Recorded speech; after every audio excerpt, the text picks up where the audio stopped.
Pour la première fois, se disputent à Aspres-sur-Buëch, dans les Hautes-Alpes, les championnats du monde de planeurs ultra-légers. Ce sont des machines volantes de haute technologie entre deltaplane et planeurs classiques, créés dans les années 90 aux États-Unis. Fabien Madigou, Pauline Guigou ont pointé leur caméra vers le ciel.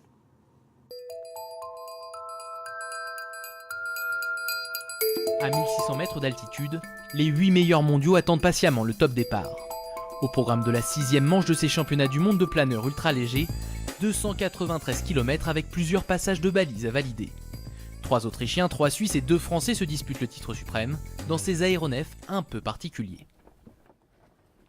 Il pèse 70 kg au lieu de 250 kg pour un planeur normal. Et nous affirmons que si on renonce à décoller au pied, c'est le sport aérien le plus sûr de tous les sports aériens. Grâce entre autres au parachute pyrotechnique que le pilote peut déclencher ici en tirant sur cette poignée. Des caractéristiques qui permettent à cette Formule 1 du vol libre de parcourir des distances impressionnantes. En partant d'Aspres-sur-Buëch, le terrain de jeu des pilotes s'étend ainsi de Grenoble à Draguignan, du Mont Ventoux à Briançon. Là hier on a fait une manche de 300 km, 315 km.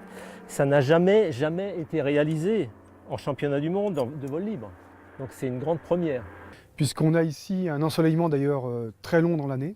Et c'est le soleil qui est le moteur pour ces appareils, pour ces planeurs ultra légers, puisque donc c'est le soleil qui va créer l'activité thermique. Et donc cette activité thermique va permettre de faire des vols, de monter dans les ascendances. Chaque manche dure entre 5 et 8 heures. Si le physique importe peu, le planeur ultra léger demande d'autres qualités. Il faut des compétences en aérologie, en météo et surtout une patience à toute épreuve parce que... Le secret, c'est de faire le moins d'erreurs possible. Et bien sûr, plus tu voles, plus tu as d'expérience. Au classement général, c'est l'Autrichien Manfred Rümer qui domine la compétition.